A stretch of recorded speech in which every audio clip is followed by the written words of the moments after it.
Okay, बेटे, we are starting with the topic transgenic animals. So as the name itself indicate, what are transgenic animals? Those animals in which we have done manipulations regarding their genetic material.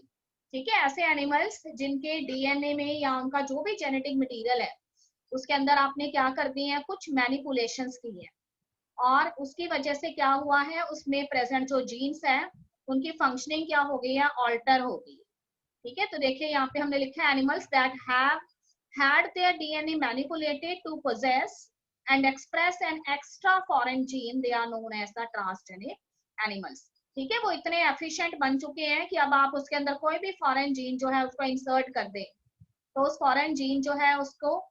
चाहे वो किसी भी तरह का gene हो, चाहे किसी toxin से रिलेटेड जीन है, वो उसका जो भी बार है उसको इजिली झेल सकते हैं। ठीक है, उसके एक्सप्रेशन को जो है वो इजिली झेल सकते हैं। तो ऐसे एनिमल्स जो है उनको ट्रांसजेनिक एनिमल्स कहा जाता है। तो we have lot of transgenic animals. ठीक है, ज्यादातर जो हम ट्रांसजेनिक एनिमल्स यूज करते हैं उसके अंदर रैट्स और माइस आ जाती हैं।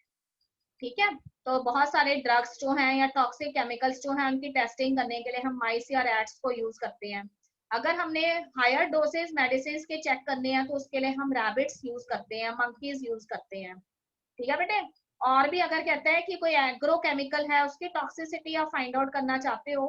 तो उसके लिए हम पिग्स जो हैं, शीप्स, काउज, इनको हमने ट्रांसजेनिक बनाया हुआ है। ठीक है, और कुछ केसेस में वो कहता है कि एक्वेटिक एनिमल्स जो हैं, ठीक है, उनको ट्रांसजेनिक एनिमल्स में कन्वर्ट किया गया है कुछ ऐसे केमिकल्स को टेस्ट करने के लिए जिसे आप वाटर बॉडीज में एज अ डिसइंफेक्टेंट डालना चाहते हैं। तो ये ट्रांसजेनिक एनिमल्स जो है वो तैयार किसने किए हैं, मैन के द्वारा तैयार किए गए हैं। और मैन जो है उसने इनके जेनेटिक मटेरियल के साथ यहाँ पे क्या किया है, छेड़छाड़ की है। ठीक है, उसमें कुछ ऐसे डिजायर्ड जीन्स इंसर्ट कर दिए हैं जो ह्यूमन वेलफेयर के लिए है, पर ट्रांसजेनिक एनिमल्स जो है उनके जेनेटिक मटेरियल में हमने ऑल्टरेशंस कर दी हैं। तो अब ये नॉर्मल एनिमल्स नहीं रहे हैं। ठीक है, ये ऐसे मॉडल एनिमल्स हैं जिनको हम अपने पर्पस के लिए यूज करेंगे। तो अगर एक तरफ हम इनके एथिकल इश्यूज की बात करें तो वो कहते हैं कि हर एक जो भी एनिमल है, चाहे प्लांट है, एनिमल है, उसको किसने बनाया है, गॉड ने बनाया है।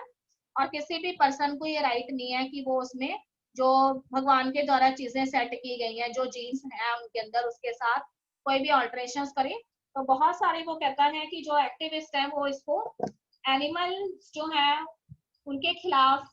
एक एक्टिविटी कंसीडर करते हैं। वो कहते हैं कि nobody has right to make alterations because every organism has a right to live on this earth. ठीक है, पर फिर भी कहते हैं कि ट्रांसजेनिक एनिमल्स जो है उनको बनाया जाता है, बहुत सारे जो पर्पस है हमारे वो फुलफिल होते हैं उससे। तो वही हम स्टडी कर रहे हैं कि what are the various things which we can do with these transgenic animals. तो उसमें देखिए फर्स्ट पॉइंट है हमारा नॉर्मल फिजियोलॉजी एंड डेवलपमेंट। तो कहते हैं कि क्योंकि हमने अपने जो ट्रांसजेनिक एनिमल्स हैं उनको स्पेसिफिकली तैयार किया हुआ है, वो स्पेसिफिकली डिजाइन है, तो किसी भी ट्रांसजेनिक एनिमल जो है उसकी हेल्प से हम कोई भी जीन जो है उसकी फंक्शनिंग जो है उसको स्टडी कर सकते हैं। ठीक है बेटे, कैसे जीन्स जो है वो बॉडी के अंदर रेगुलेट होते हैं, ये सारी चीजें हम स्टडी कर सकते हैं। अगर पर्टिकुलर जीन आपकी बॉडी के अंदर अच्छे से फंक्शन ना करे तो आपकी बॉडी में कौन से इंपॉर्टेंट फंक्शंस उस जीन्स की एब्सेंस में नहीं होंगे, ये सारी चीजें हम उन ट्रांसजेनिक एनिमल से स्टडी कर सकते हैं। उसमें देखो एक एग्जांपल उसने दिया है, वो कहता है कि आपकी बॉडी के अंदर इंसुलिन जो एक खास तरह का प्रोटीन है।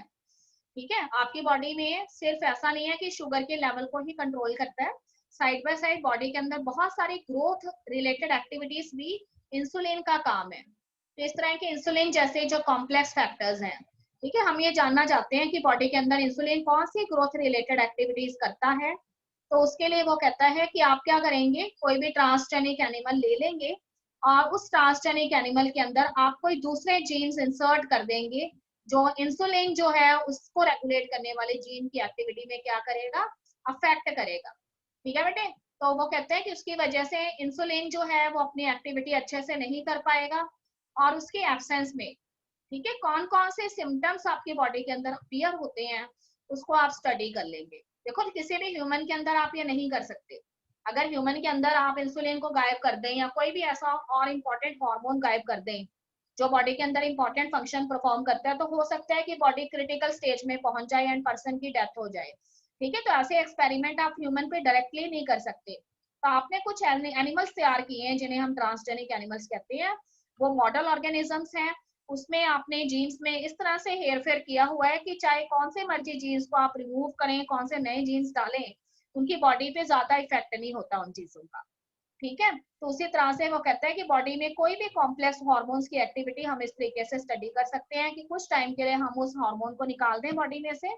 और कुछ फॉरेन जीन्स जो है उनको इंसर्ट कर दें और फिर देखें कि उस पर्टिकुलर हार्मोन या जीन जो है उसकी एब्सेंस में बॉडी में कौन से फंक्शन नहीं होते, बॉडी में कौन से बायोलॉजिकल इफेक्ट्स क्रिएट होते हैं, और इस तरह से हमें पता लग जाएगा कि सो एंड सो हार्मोन जो है वो बॉडी में ये इंपॉर्टेंट फंक्शन करता है, और अगर ये हार्मोन ना होता या ये जीन ना होता तो बॉडी में ये वाली डिजीज कंडीशंस जो है वो क्रिएट हो जाती। ठीक है, तो बहुत सारी डिजीज डिसऑर्डर्स जो है हमको स्टडी करने के लिए या पर्टिकुलर हार्मोन या जीन जो है उसकी फंक्शनिंग को स्टडी करने के लिए या किसी भी बायोलॉजिकल फंक्शन को स्टडी करने के लिए हम ट्रांसजेनिक एनिमल्स जो है उनका यूज करते हैं। ठीक है बेटे, पॉइंट नंबर 2 है स्टडी ऑफ द डिजीज। अब वो कहते हैं कि ट्रांसजेनिक एनिमल्स जो है उनको इस तरीके से आपने डिजाइन किया है कि आप उसके अंदर ये देख सकते हैं कि पर्टिकुलर जीन जो है वो किसी डिजीज के डेवलपमेंट में किस तरीके से कंट्रीब्यूशन देता है। ठीक है, तो उसमें वो कहते हैं कि सपोज करिए कि आपने कोई डिजीज रिलेटेड जीन जो है उसको ट्रांसजेनिक एनिमल के अंदर इंसर्ट करवाया और उसके बाद वो डिजीज रिलेटेड जीन उस ट्रांसजेनिक एनिमल के अंदर क्या हो जाता है, एक्सप्रेस होता है। ठीक है बेटे, एक्सप्रेस होने के बाद वो क्या करेगा, अपना रिलेटेड प्रोटीन बनाएगा और उस प्रोटीन की वजह से क्या होगा, पैथोजन जो है उसको एनर्जी मिलेगी और वो डिजीज करेगा। ठीक है, तो ऐसे कई सारे ह्यूमन डिजीजेस हैं जिनको डायरेक्टली आप ह्यूमंस के अंदर नहीं स्टडी कर सकते हैं, तो उनके जो भी पैथोजन का मोड ऑफ एक्शन है उसको आप किसकी हेल्प से स्टडी करते हैं, ट्रांसजेनिक एनिमल्स की हेल्प से स्टडी करते हैं। तो ऐसी कई सारी डिजीजेस जो उनको स्टडी किया गया, जैसे कैंसर है। ठीक है, आप कुछ कैंसरस जीन्स जो है उनको आइसोलेट कर लेते हैं किसी कैंसर पेशेंट में से और उसके बाद उसे ट्रांसजेनिक एनिमल जो है उसकी बॉडी में एक्सप्रेस करवा के उस पर्टिकुलर कैंसर की अलग अलग स्टेजेस को आप स्टडी कर लेते हैं और आप पता लगा लेते हैं कि कितने टाइम में ये कैंसर जो है वो बॉडी में स्प्रेड होगा, कब बॉडी क्रिटिकल स्टेज पे पहुंच जाएगी, कब तक पर्सन जो है उसके जिंदा रहने की गुंजाइश है, कब उसकी डेथ हो जाएगी। ये सारी चीजें आप उस पर्सन के अंदर नहीं करके देख सकते। ठीक है, क्योंकि वो लाइफ जो है हमारे लिए जरूरी है। उसी तरह से there is another disease known as cystic fibrosis. ठीक है बेटे, कैसी डिजीज होती है, एक ऐसी डिजीज होती है जिसमें आपकी बॉडी के अंदर जो म्यूकस सिक्रेटिंग ग्लैंड होते हैं, ठीक है, या फिर आपके स्वेट सिक्रेटिंग ग्लैंड है या डाइजेस्टिव जूसेस आपकी बॉडी में जो प्रोड्यूस होते हैं, ये सारे के सारे डाइजेस्टिव जूसेस वगैरह जो होते हैं या म्यूकस है या स्वेट है, ये क्या हो जाते हैं, स्टिकी हो जाते हैं। ठीक है, तो ये जो भी आपकी बॉडी के अंदर हॉलो स्ट्रक्चर्स प्रेजेंट हैं, ट्यूब लाइक स्ट्रक्चर्स प्रेजेंट हैं, उनमें जाके जमने शुरू हो जाते हैं, मोटे हो जाएंगे, थिक हो जाएंगे और स्टिकी हो जाएंगे और इनका फ्री फ्लो नहीं हो पाएगा आपकी बॉडी के ट्यूब लाइक स्ट्रक्चर्स में से। तो ये आपकी जो रेस्पिरेटरी पैसेजेस हैं उनको ब्लॉक करने लग जाएंगे या फिर आपके स्टमक में ईसोफेगस को ब्लॉक करने लग जाएंगे। ठीक है, ईसोफेगस जो आपके स्टमक तक पहुंचती है उसमें ये जम जाएंगे थिक लेयर की फॉर्म में और उससे पर्सन जो है उसकी फाइनली डेथ हो जाती है। इस डिजीज को हम सिस्टिक फिब्रोसिस कहते हैं। ठीक है, रूमेटॉइड अर्थराइटिस के बारे में मैंने आपको पहले भी बताया था कि बॉडी के खुद के सेल्स जो हैं वो बॉडी का सेल्स जो है वो बॉडी के ही सेल्स का डिस्ट्रक्शन करने लग जाते हैं। तो पर्सन जो है उसके जॉइंट्स वगैरह जो है उसमें पेन होने लग जाती है एंड उसके जॉइंट्स बहुत वीक हो जाते हैं एंड फाइनली धीरे धीरे पर्सन जो है उसमें माइनर ब्रेकेज भी होने लग जाता है बोन्स वगैरह का। ठीक है बेटे, अल्जाइमर डिजीज क्या है ये भी आपको एक बार मैंने बताया था कि अल्जाइमर डिजीज जो है वो ओल्ड एज से रिलेटेड होती है पर कुछ लोगों के अंदर ये जो है मिडिल एज को क्रॉस करने के बाद भी देखी जाती है। तो इसके अंदर क्या होता है, आपके ब्रेन के जो सेल्स होते हैं ना उनका डिस्ट्रक्शन होने लग जाता है। ठीक है बेटे, ब्रेन के आपके सेल्स जो है वो डिस्ट्रॉय होने लग जाते हैं और नए सेल्स नहीं बनते उसकी जगह पे, और जिसकी वजह से आपके मेमोरी से रिलेटेड जो भी सेल्स हैं वो डिस्ट्रॉय हो जाती हैं और बहुत सारी केसेस जो है मेंटल रिटार्डेशन के यहाँ पे बढ़ने लग जाते हैं। मतलब इस तरह का जो पर्सन होगा ना उसको जल्दी से चीजें याद नहीं आएंगी। ठीक है, जैसे कई बार आप अपने जो ओल्ड ग्रैंड पेरेंट्स हैं उनके कांटेक्ट में आते हैं तो कई बार आपको ऐसा लग रहा होता है कि वो अपने जो पास्ट के इंसिडेंसेस हैं उनको इजीली रिकॉल कर पा रहे हैं और दूसरे टाइम आप उनको कुछ याद दिलाने की कोशिश करते हैं तो वो बिल्कुल भी ऐसे बिहेव करते हैं कि they don't know anything about that incidence. इसका मतलब उनकी ब्रेन जो है उसमें कुछ सेल्स मेमोरी से रिलेटेड जो है वो लॉस हो चुके हैं। ठीक है, जैसे जैसे एज बढ़ती जाती है, अल्जाइमर डिजीज जो है वो ब्रेन के सेल्स का टोटल डिस्ट्रक्शन करती है, और इस तरह से पर्सन की एक पर्टिकुलर एज पीरियड के दौरान जो है उसकी याददाश्त जो है वो पूरे तरीके से जा सकती है। तो ये सारी डिजीजेस जो हैं वो किस तरीके से जीन्स के द्वारा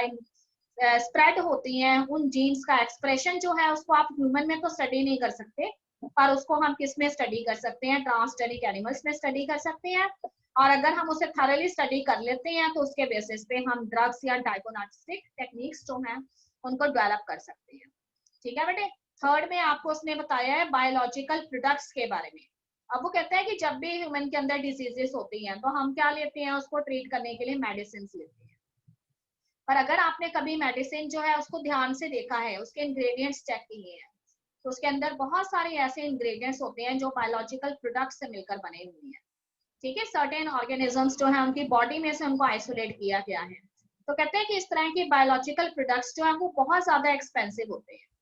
ठीक है, छोटी छोटी क्वांटिटी भी उसकी बहुत एक्सपेंसिव होती है। हम चाहते हैं कि उनका लार्ज स्केल प्रोडक्शन कर सकें, तो उस केस में हम ट्रांसजेनिक एनिमल्स जो है उनका इस्तेमाल करते हैं।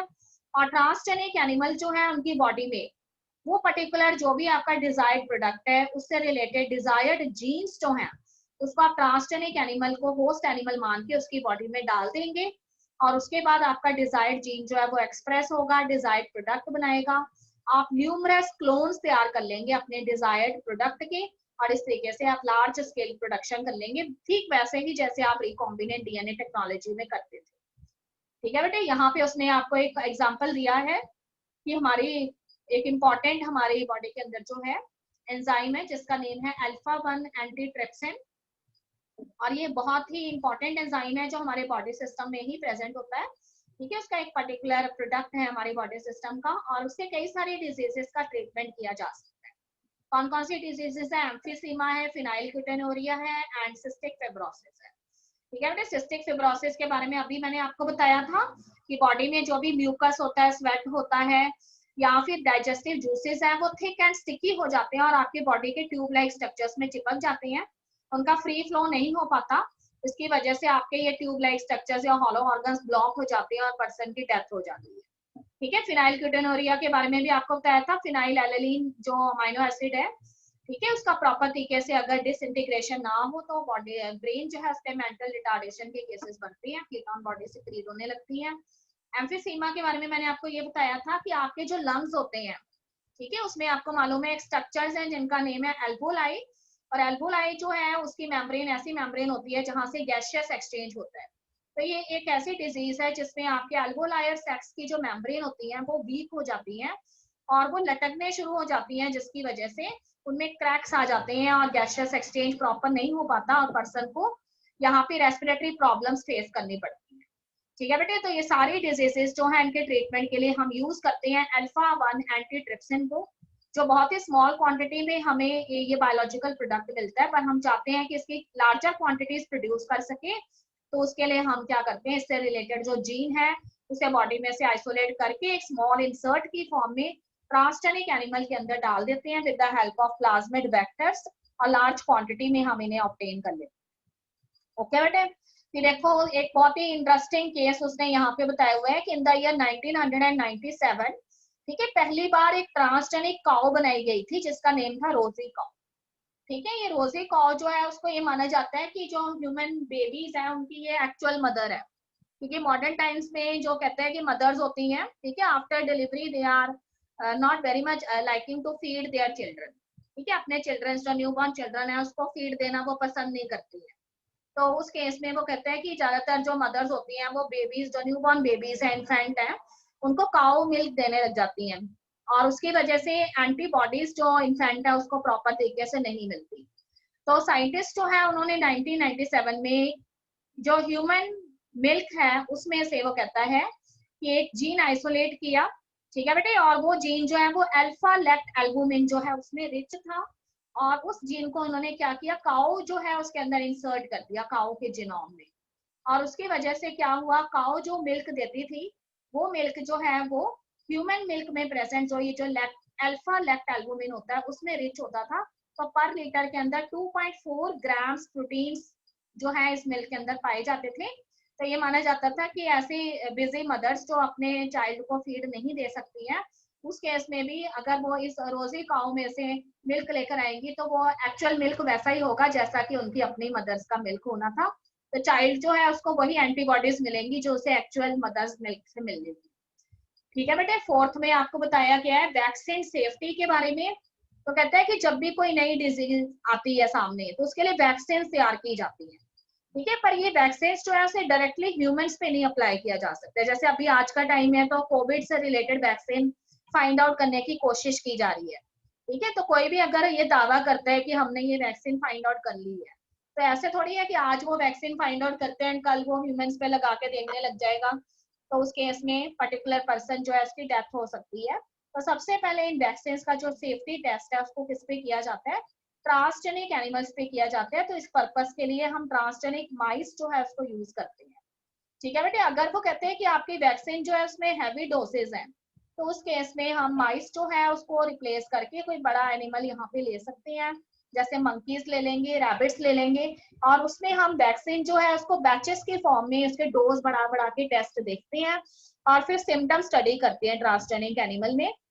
ठीक है, अगर एक तरफ हम देखा जाए तो हम एक तरह से एनिमल्स का एक्सप्लॉइटेशन कर रहे हैं यहाँ पर वो कहते हैं कि इस तरह के एनिमल्स को बनाया जाना जरूरी भी है on the other hand, because अगर हमारे पास ऐसे एनिमल्स नहीं होंगे तो हम कोई भी वैक्सीन जो है उसकी सेफ्टी को चेक नहीं कर पाएंगे। ठीक है बेटे, तो इस तरह का एक टेस्ट जो है वो पोलियो वैक्सीन से रिलेटेड, जब पोलियो वैक्सीन तैयार की गई थी तब ये टेस्ट ट्रांसजेनिक माइस के ऊपर किया गया था, और उसके बाद जो है इसकी सेफ्टी के बारे में पता लगा और उसके बाद इससे पोलियो एरेडिकेशन में काफी हेल्प मिली है।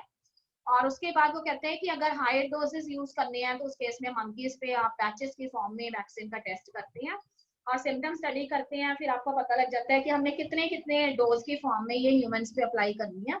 और कितने डोज इसके जो है वो सेफ्टी टेस्ट के अकॉर्डिंग जो अप्रूव हो रखे होंगे। अगर ज्यादा डोज यूज करेंगे तो उस केस में बॉडी में ये वाले हार्म्स हो सकते हैं। तो वैक्सीन सेफ्टी टेस्ट के लिए ट्रांसजेनिक एनिमल्स को यूज किया जाता है। ठीक है बेटे, फिफ्थ पॉइंट है हमारा केमिकल सेफ्टी टेस्टिंग। तो उसमें उसने बताया है आपको कि जिस तरह से हम वैक्सीन के लिए सेफ्टी टेस्ट करते हैं उसी तरीके से बहुत सारे हम एग्रोकेमिकल्स तैयार करते हैं जो सल्फर में या फास्फोरस जो है उसके अंदर रिच होते हैं। अब देखो ये सल्फर एंड फास्फोरस जो है वो हाईली पॉइजनस होते हैं और इनको हम डायरेक्टली जो है वो ह्यूमंस पे टेस्ट नहीं कर सकते हैं या किसी भी और इम्पोर्टेंट एनिमल पे आप टेस्ट नहीं कर सकते, तो आप इन मॉडल ऑर्गेनिजम्स पे इनको टेस्ट करते हैं। ठीक है, तो किसी भी ड्रग जो है उसकी टॉक्सिसिटी को चेक करने के लिए, चाहे वो कोई एग्रोकेमिकल है या फिर कोई नॉर्मल ड्रग है, उसकी टॉक्सिसिटी आपने चेक करनी है कि कितना उसका जो डोज है वो टॉक्सिक हो सकता है, उसके लिए आप इसे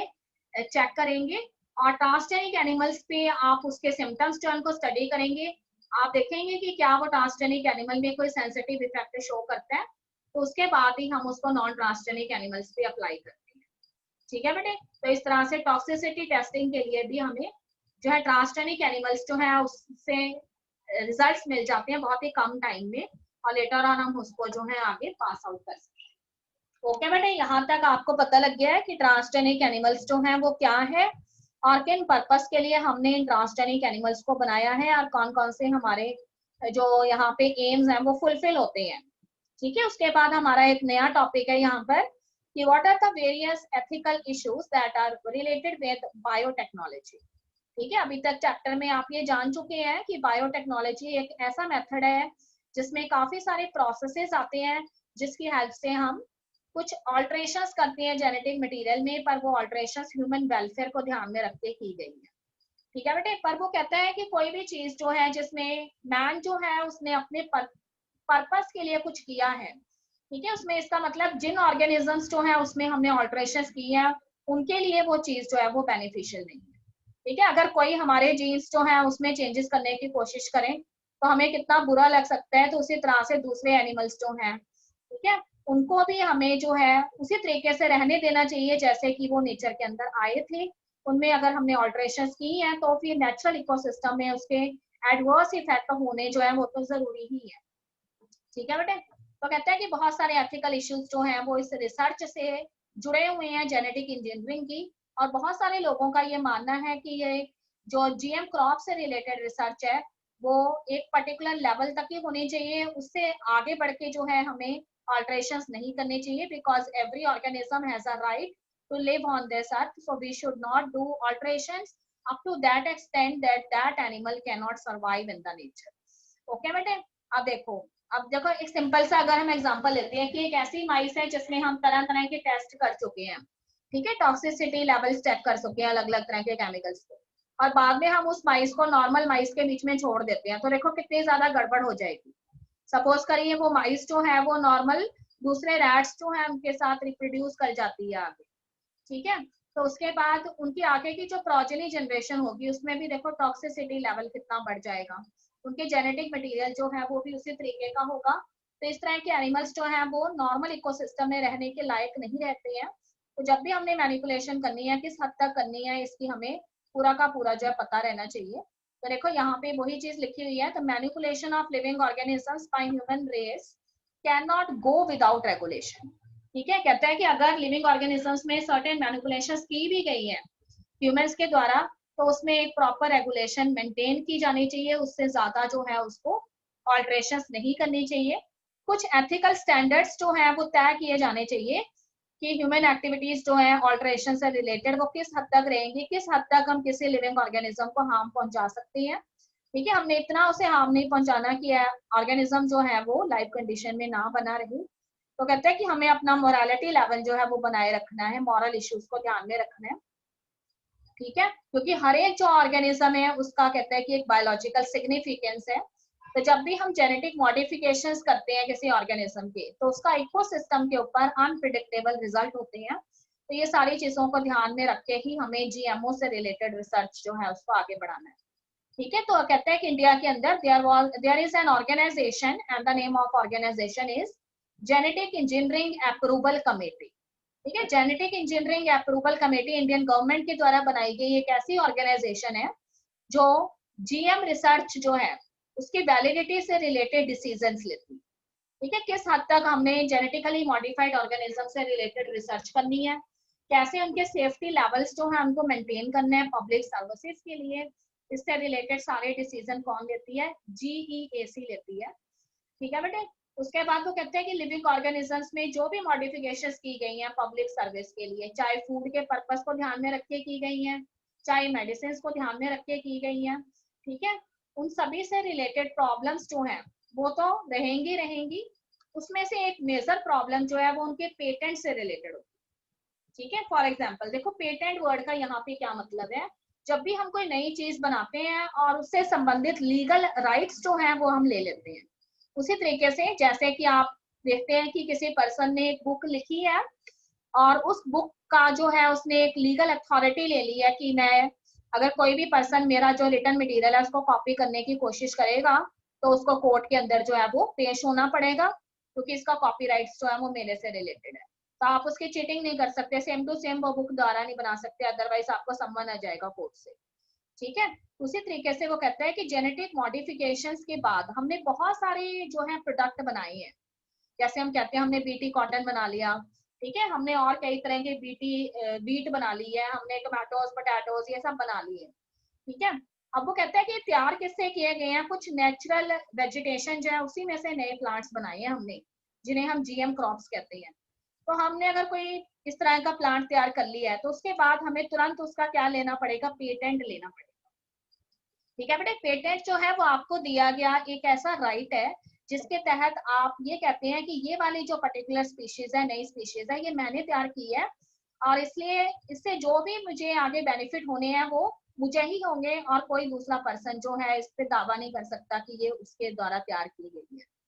ठीक है, तब उससे रिलेटेड उसने यहाँ पे एक हिस्टोरिकल अकाउंट दिया हुआ है आपको। तो कहते हैं कि बहुत सारी मल्टीनेशनल कंपनीज हैं जिन्होंने जीएम फील्ड जो है उसमें रिसर्च करके नए नए प्रोडक्ट या टेक्नोलॉजीज जो है उनको तैयार किया है। पर ये प्रोडक्ट या टेक्नोलॉजीज जो है वो कहते हैं कि किन्हीं कंट्रीज जो है उनके इंडिजीनियस मेथड्स जो है उनमें से ऑब्टेन की गई है। ठीक है, तो मतलब किसी दूसरे कंट्रीज के अंदर वो पर्टिकुलर क्रॉप स्पीशीज ग्रो करती थी, अब उन्हीं क्रॉप स्पीशीज में इन्होंने क्या की, कुछ सुपीरियर प्लांट सेलेक्ट करके हाइब्रिडाइजेशन करवा ली या जेनेटिक मैनिपुलेशंस करवा ली और एक नई स्पीशीज बना ली। ठीक है, पर कहता है कि वो नई स्पीशीज जो है वो किन्हीं पुरानी स्पीशीज में से ही निकल कर आई है। तो फिर ये अपने आप तो उन्होंने किया नहीं है, जो लोग वो पर्टिकुलर क्रॉप उगाते थे उनसे उन्होंने क्या किया है, कुछ नॉलेज गेन की और उस नॉलेज के तहत उन्होंने एक नई स्पीशीज तैयार कर ली और अब वो कहते हैं कि ये नई स्पीशीज जो है वो मैंने तैयार की है, इसलिए इससे जो भी यील्ड होगी उसको मैं ही सारी जगह पे बेच सकता हूँ, कोई दूसरा पर्सन जो है उससे कोई बेनिफिट नहीं ले सकता। ठीक है बेटे, तो इससे रिलेटेड वो कहते हैं कि एक इश्यू जो है वो इंडिया के अंदर हो चुका है और वो जो है पेटेंट ऑफ बासमती राइस के नेम से जाना जाता है। वो कहते हैं कि राइस जो है वो इंडिया की इंडिजीनियस क्रॉप है और एशियन सब कंटिनेंट के अंदर थाउजेंड्स ऑफ इयर्स जो है उससे राइस जो है वो उगाते जा रही है। ठीक है, तो इंडिया के अंदर अगर हम बात करें तो कहते हैं कि राइस की 200,000 वेराइटीज जो इंडिया के अंदर अकेले ग्रो की जाती है और इंडिया जो है वो एक ऐसा नेशन है जिसमें सबसे ज्यादा डाइवर्सिटी पाई जाती है राइस की और उसमें से स्पेशल टाइप ऑफ राइस है इंडिया का जिसे हम बासमती राइस के नेम से जानते हैं और 27 वेराइटीज जो है बासमती की वो इंडिया के अंदर ग्रो होती है। तो यहाँ पे बेशक फार्मर जो है बहुत ज्यादा एजुकेटेड नहीं है पर they know that how they have to grow this basmati rice. अब क्या हुआ, in the year 1997 there was an American company और वो कंपनी जो है उसने क्या किया, इंडिया में आकर यहाँ के जो किसान थे, यहाँ के जो फार्मर्स थे उनसे कुछ इंडिजीनियस नॉलेज ली बासमती राइस के बारे में और उसके बेसिस पे उन्होंने यहाँ की जो लोकल बासमती राइस की वेराइटीज थी, ठीक है, जिन्हें सेमी डॉर्क वेराइटीज, कुछ इंडियन बासमती राइस की जो वेराइटीज थी उनको कुछ अमेरिकन सेमी डॉर्क वेराइटीज के साथ उन्होंने क्रॉस करवाया